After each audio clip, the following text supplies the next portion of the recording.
This is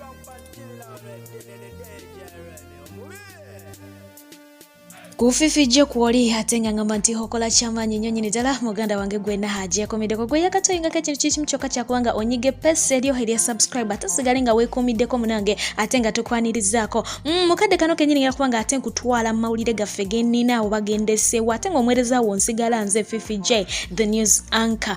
tutandikide ku mukyalo no fena tumujukira bulungi omukyalo erabikirako mukatambi nga akutte mutamani we omuto w'emyaka 2 nga mwewe enyula kiboko bubi nyonyonyonyo okubula okumutta era nga akatambi ako katambula ne kagenda wala nnyo wabulanga buli akapostinga nga agamba nti omukyalo ono akwatiwe era kangavure weewaawo yali yadduka naye poliisi yamala n'ebiranga ate emukwato nonno bamusimbye mu mbuga z'amateeka era we batyo omusango ne guba nga gumukka mu vivi ne bamusalira ekibonerezo kya kumusiba Mukomera emyaka 2 naye kigambibwa nti ono already yalinayo record enkyafu emabega kigambibwa nti ono gwolaba yatta kitaawe taatawe eyamuzaala yamuteeka ku nsi ogwo omusango nagwe yaguzza ago nago mawulire gali yalabika tali mentally stable alina ekikyamu ku mutwenze bwe ngamba nze yeetaaga buyambi kati okuddako omukulu amanyiddwa nga Honorable Robert Kyagulanyi Center mu ye bwatyo Egwanga yali amuseeko katonotono bwatyo nabiranga afulumamuko abeeko ensonga zagenda okwasaganya naye ngate nkulu ddala so nno mwena ab'ekibiina kya NUP zadi wuuyo olugendo yalukoze ki yalutaddemu debigere mbere nga mumusabira yonna gyagenze birenga bigenda malidadi sana okuddako ew'omukulu ono amanyiddwa nga DJ Jacob Omutuzze fena gwe tumanyi obulungi nti abadde amaze ebbanga eriwerako ddala awo ku social media nga agenda maaso okubanga asika omuggwano omukulu amanyiddwa nga Muhammad Ssegirinya Honorable ow'ekawempe yalondebwa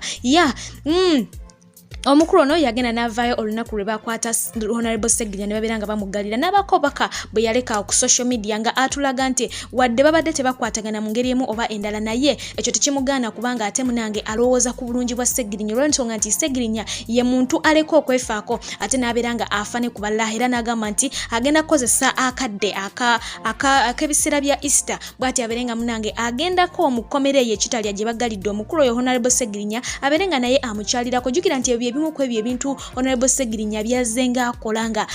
simusibe ng'akyalira abantu ab'enjawulo taliiko ono serebu ono si serebu ono abalwadde bonna abafunira obujjanjabi abatwala mu malwaliro abatalina mmere abasibe kwegamba abadde afuba okulaba nga afaayo ku bantu so nno obulungi bwobwo omukulu ono bwe yavuddeyo n'abeera nga ate alaga wali eri ku social media era naye ategeeza nti agenda twala obuvunaanyizibwa bwe ng'omuntu agende Mukomera akyalireko omukulu oyo Honorable Ssegirinya kubanga mbufunze naye asaana okufiirwako nga omuntu okuddako heru yeno ewamwana mulenzi amanyiddwa nga Drake Ali ono nno amasanyu gakoze ki gamweyolekedde oba gambutikidde oluvannyuma lwa Mukama Katonda okumugondomulako kasukaali kashuga ka baby girl abasajja bazadde abaana bazadde abaana tebakyalina budde bwakonoona bagenda mu maaso n'okubanga ate munange golo bazikola ki bazitebera ddala wali munda yagenze bwatyo mu maaso okubanga ate munange Mukama amuwa akaana ka buwala era nga wenjogera yafuuse daddy kati omukulu ono jjukira nti ayimbira wa mukulu amanyiddwa nga Waikibenda mu bufunze yalinga boss we kakati Waikibenda tukimanyi bungi nti alina omwana ow'obulenzi fact being nti ono yazadde mwana wa buwala Waikibenda yavuddeyo bwatyo nabiranga ategeeza eggwanga nti kakati enkolagana ye n'omukulu negenda kubanga yeeyongereramu ddala efukire ddala ya mugundu kyayagala ono afuuke kwegamba mukoddomi mu makeeri olw'ensonga nti ono yazadde mwana muwala kati ayagala abeere ng'ateekawo enkolagana wakati wa muwala we ne mutabani we okitegeera baberenga enkolagana emerukira ddala bintu byakwebukinga nga bakyali bato ye bwati bwe yasobodde okubanga ategeeza ng'ali mu interview emu ku mpewo zino eza Uganda ng'agezaako okubaako byannyonnyola so kati gwe abadde ali eyo ng'olina plan mutabani wa Waikibenda wuuyo yamufunidde dda omukyala okuddako ewa mwana muwala amanyiddwa nga Spice Diana ono nno y'omu ku bakyala betugamba mu Uganda oba baserebu bootulira n'ogamba nti mbutuufu mwana muwala oyo bambi sinnakyemalira ng'olaba yagezaako okugabana akatono kalina n'abo abatonotono ababa bamwetolodde oba oliawo mwana muwala ono yavuddeyo bw'atyo n'abeera nga atutegeeza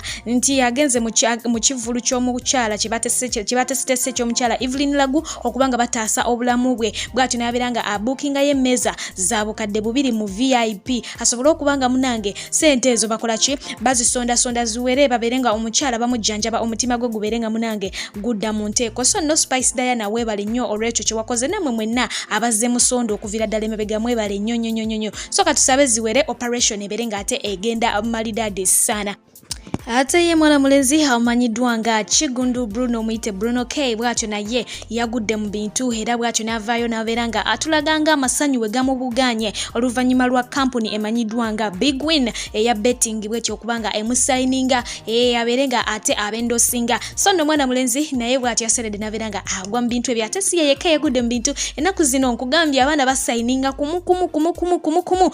twabadde tukyali awo ne Lydia Jasmine jjukira nti emabegakaawo navaayo n'ebeera nga nkuwa olugambo nga nkugamba nti Radiant aba kampuni eyo bavudde ne babeera nga balonda Lydia abeere nga ate munange yakola ki yapikamu mu kintu kyabwe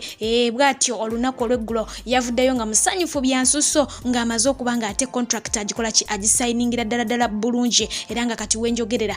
ambassador wa Radiant awedde emirimu essaawa eno Black Beauty mungu bwatyo ye bwakola ebintu bye so nno abaana ekintu bakikwasaganya nagambye nti abaana mpola wali bagenda bateekawo Spice Dana yali akamala okuteekako bano barema bateekako bashiba bateekako kwegamba emirimu gyabwe gigenda gitambula mpola yes mwe muli aba complaininga naye naabo mukama bagulidde kubo nabo mwebali mpola ate nga siye bokka waliwo n'omukulu amanyiddwa nga Teacher Mpamire naye yagenze mu maaso n'abeera nga ate asaako omukono abakikubo online bwe batyo bavudde ne babeera nga bagamba nti emirimu gyaffe gwe ojja okubanga ate ogisobola era nga bano enkola yaabwe nnyangu nnyo ebintu kati tojja kubanga ogenda mu kikuubo okwetawaanya bijja kubeera online nga babikutuusaako awo wooli okitegeera be baba kikuubo online omukulu ono Teacher Mpamire gwenjogera kakati ye ambassador waabwe gwe balinawo jjukira nti kampuni eno yatandikawo emyaka 2 emabega gwenjogera essaawa eno gyewezezza so kati ekintu kyabwe nabo bagenda mu maaso okubanga ate bakitambuza era nga nono naye yavuddeyo nga musanyufu byansuso n'abeera nga ate yeebaza munange olw'omukisa guno ogwakoze ki ogwamuguddeko olunaku olw'eggulo ndowooza olabye abaana ekintu bagenda maaso okubanga ate bakikwasaganya okuddako eruuyi eno ebifaananyi ebigenda maaso okubanga ate bitambula ku social media nga si birala bye by'omukulu amanyiddwa nga Crystal Panda nga biraga mbu yataddeko omukyala akaweta naye nga nze eno video shoot eno tewali mbaga eno video shoot naye ng'ensonga enkulu lwaki nkuletedde omukulu ono yavuddeyo bw'atyo n'atutegeeza nti yagenda okubeera omuyimbi asoose mu Uganda okubanga ate awangula obanga abeera nominated mu Grammy Awards oba kitegeera jjukira nti Uganda ng'ensi tebeerangako nominated mu Grammy Awards naye no statement gye yakoze si yasookedde ddala okubanga agikola waliwo omukulu amanyiddwa nga Big Trill eyatuyimbira party after party statement eyo yagikola mu mwaka gwa 2019 naye still teyali nominated so kakati nono naye katubere nga tumusabira munange ffe kitwagala bwe buwanguzi naye yavuddeyo nabeera nga akola statement eyefaananyirizaako eya Big Trill ate okuddako omukulu amanyiddwa nga Medi Sentongo mwana mulenzi ono yasoose n'abeera nga ate avaayo ku nsonga ze eza mwana muwala amanyiddwa nga Susan Serunkuuma agenda mu maaso okubanga agamba nti yamudinayinga access okubanga ate alaba ku mwana we n'abeera nga amusaaba ku mpewo nti munange ensonga z'omwana zino zijje mu ki zijje mu kamera naye nga mama w'omwana agamba kimususseeko ayagala kulaba ku mwana we agamba nti ebbanga liweze emyaka 3 mirambira talabangako ku mwana we omukulu yamujja wa ssenga we eyo wa esaidi zeeyo